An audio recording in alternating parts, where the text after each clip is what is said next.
Alright, so I've got this unit here, and so what this is all about, this is my original Blade 500 here, my first one that I call Uncle Sam. And so this receiver, and this series of aircraft receiver helicopter receiver does not have telemetry.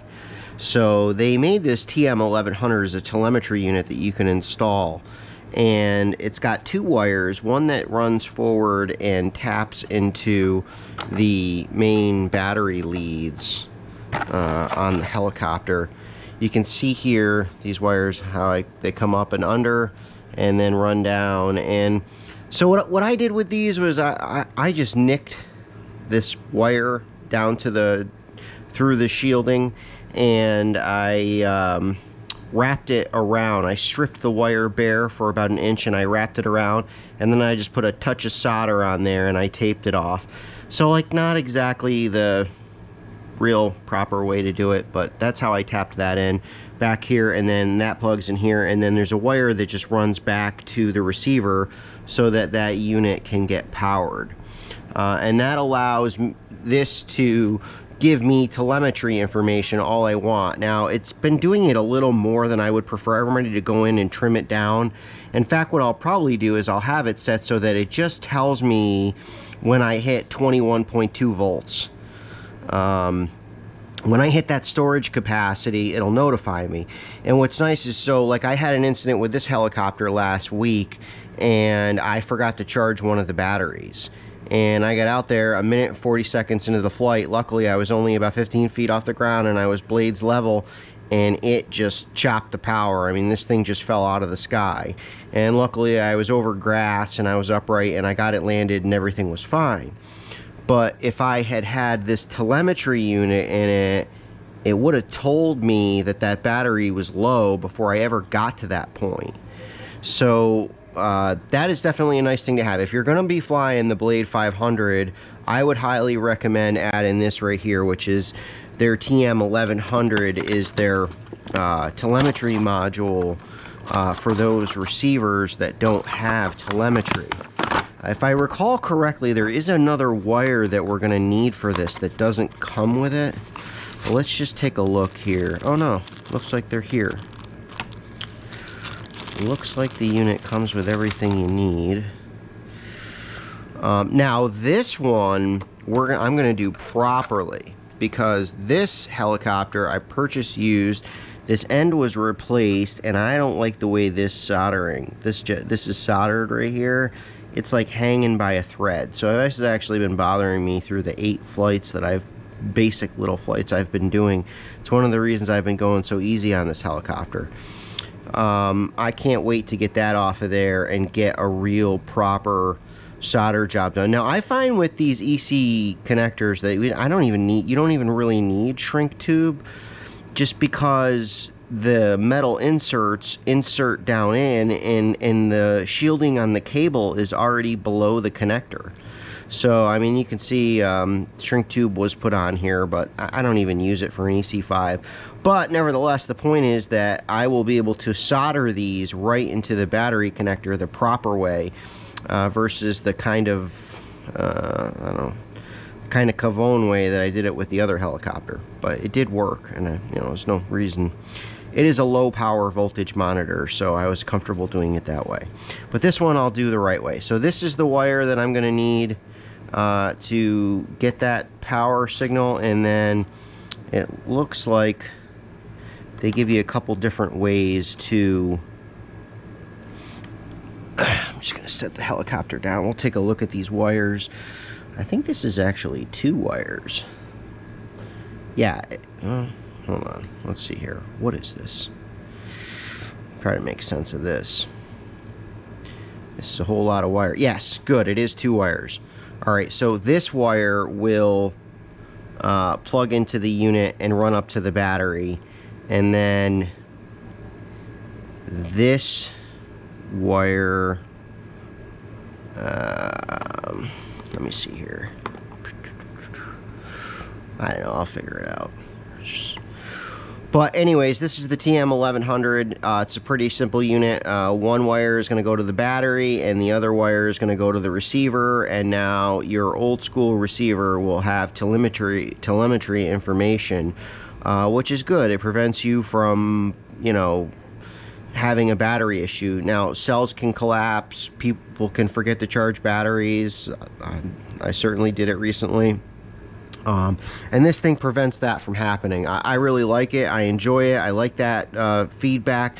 It also really allows you to keep an eye on how the batteries are performing. I think it's actually really cool. So if you run that helicopter out in a straight line and then you put a heavy torque maneuver on it, you'll get a ping from the telemetry unit telling you that the battery dropped below, say, 22.2 volts. But then once you get out of the maneuver with the high stress on the helicopter, the voltage will come back up. So I really like these units. They really allow you to keep an eye on how a battery is performing. And you know, it's certainly critical because a battery failure could absolutely cause you to crash the helicopter and destroy it. And with helicopters like these, with how hard parts are to get for them now, the last thing you want to do is be crashing one because of you forgot to charge a battery or something stupid like that. Alright, so I got these wires all figured out. It just took me a minute here to kind of refresh myself. So this data cable is what has the servo end on it. This is what's going to go to the receiver, and this is what's going to power this unit. And then the temp slash voltage. So I'm just interested in the voltage, so I'll just be using these two. Now this unit also comes with this, which is a temperature monitor. This red temperature sensor is right here. So in the event that I wanted to measure something temperature wise on the helicopter, I would plug in this Y adapter to the temp volts. The volt monitor line would now plug in here, and the temperature monitor line would plug in here, and then I can monitor something's temperature on this helicopter. And maybe in the future I'll do that. So basically what this is all about is that my original Blade 500 here, I really would like to keep all original and really not fly that much. And you know, it's just, I want to keep it the way it is. Now this second Blade 500 is the one where I'm going to be doing a lot more flying with this one, and you know, this is going to be my regular flyer. I've already changed some colors and some parts and pieces on it. I'm thinking about putting a T-Rex 500 motor in it. I already have it. So this one is going to be getting some modifications, and I'm going to be doing some stuff with it. The older one I'll just be keeping all original. So that's it, and that's what these wires are for. So these are just some photos of the project as I went along. You can see the original connector, the wires were not equal length, and they used shrink tubes on an EC5, which I usually don't. So I went ahead and cut those off. You can see here, because the wires were not even, the negative cable is coming loose because it's constantly being tugged on. So here's the old connector that was on it, cut off. And the first thing I'm going to do is strip it down and even those wires up. So there's the wires, old connector removed, stripped down, even up, ready for the new connectors. So next we have here, this is installing the module. So this is like the first thing that you actually want to do is find the spot on the helicopter.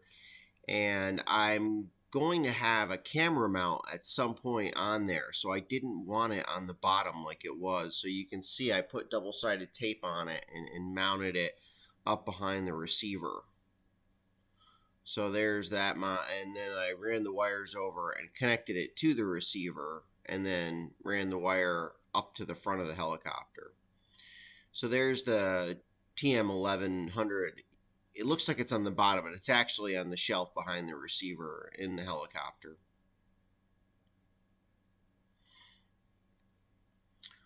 Now this is back up front. Those wires are ran out. You've got a negative wire. That one is shrink tubed to it and stripped down, ready to go. The red wire is just kind of loose. This is a picture of the red wire in position. You can see the black, how it's looks like the shrink tube's ready to be shrunk, and it's all stripped down and lined up. So that's how I set that all up. So in this picture, the black wire, the ground is shrink tube down and stripped down and ready to go, and the red wire is just being set up. I got the shrink tube down on the front. There it is with both pieces of shrink tube on it. Now I just need to clip it down and then strip it off.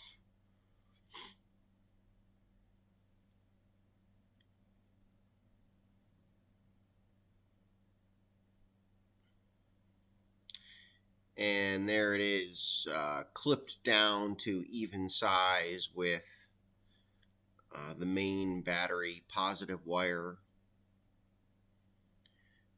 The shrink tube is shrunk, so it's pretty much just needs to have the conduit stripped off, and it'll be ready to insert the battery leads, battery plugs. So there they are, all stripped off, ready to go. Now these wires are ready for the battery connectors, the metal connectors that will insert into the EC5.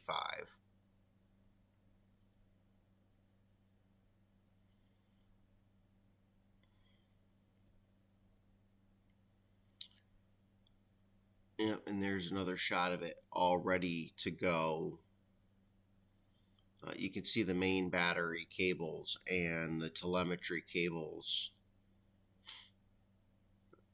all ready to go. So here's a picture here of the metal insert that is going to go on the end, one of the two. And what I'll do is I'll use this helping hands tool to hold that piece in place with the wire and do the soldering. I wouldn't do it any other way. And there's a picture of that. So there's two alligator clips there on the helping hands unit. One's holding the wire and one is holding the plug that will go into the EC5. And now I just need to insert the solder.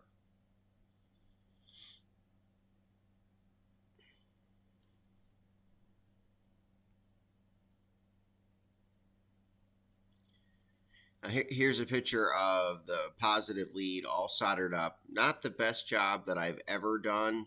I don't like that the plug is just a little offset to the wire, and there's a little bit of solder that came out of the top, but it'll do.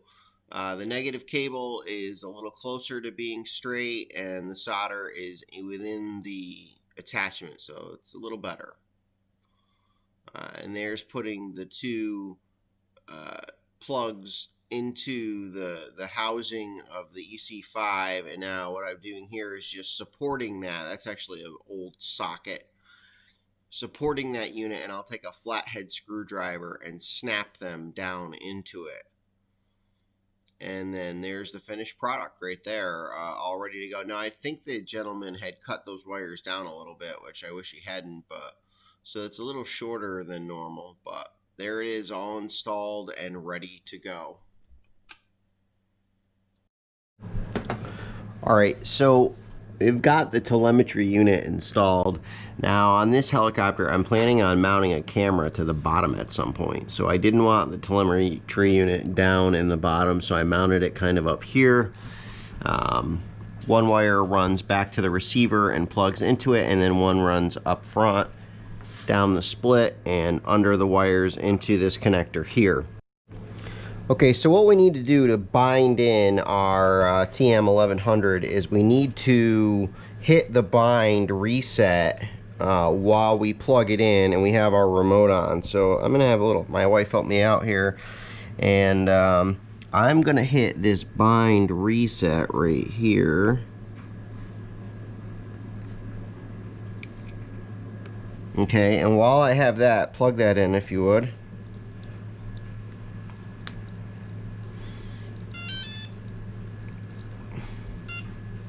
Okay, so now it's in bind mode. Okay, we've reset the system. So now we're going to go back to our remote, and we are going to go to system setup. Yes, and then we're going to go to bind, and then we're going to go bind. DSM2 22 milliseconds 1024 resolution. Telemetry. Flight pack. No data. Bind complete. And now it should be all bound up with the telemetry flight pack. I don't know why, but for whatever reason, when you first plug it in, it says no data. But then when it refreshes, so the way I have this set up right now, every 45 seconds, it's going to tell me the level, the battery voltage. So in about 40, in a couple of seconds here, it should give me the battery voltage on this battery that's in it right now. And that will mean that the telemetry is active. Flight pack 22.6 volts. 22.6 volts, okay? So 23.1 is your ideal storage capacity. It's already below that. So you wouldn't want to fly that battery. We already know that now. Now I can change the setup. I can change the settings for when it tells me things, and I'll probably eventually just get rid of the timed announcements. Maybe I'll keep the 45 seconds, I don't know, but you can play with the settings from there. But at least at this point, we have our old helicopter receiver. Flight pack 22.6 volts. We have our old receiver now using our TM1100 to talk to our new remote, and we have telemetry on our Blade 500, and there it is, all installed and all set up, wired into our EC5 connector. Now there is like a thing you can buy where there's a male and a female on one side, and then it's tapped into the middle, but this is now this is actually soldered right into these because I was replacing this anyways. But on my other Blade 500, rather than doing that, I just nicked, I took a razor knife and cut out about half. 22.6 volts. I cut out about half the conduit on the wire, and I wrapped the bare wire around several times, and then just threw a drop of solder in there and then taped it down. But I was replacing this connector anyway, so I just tapped it right in. And that's it.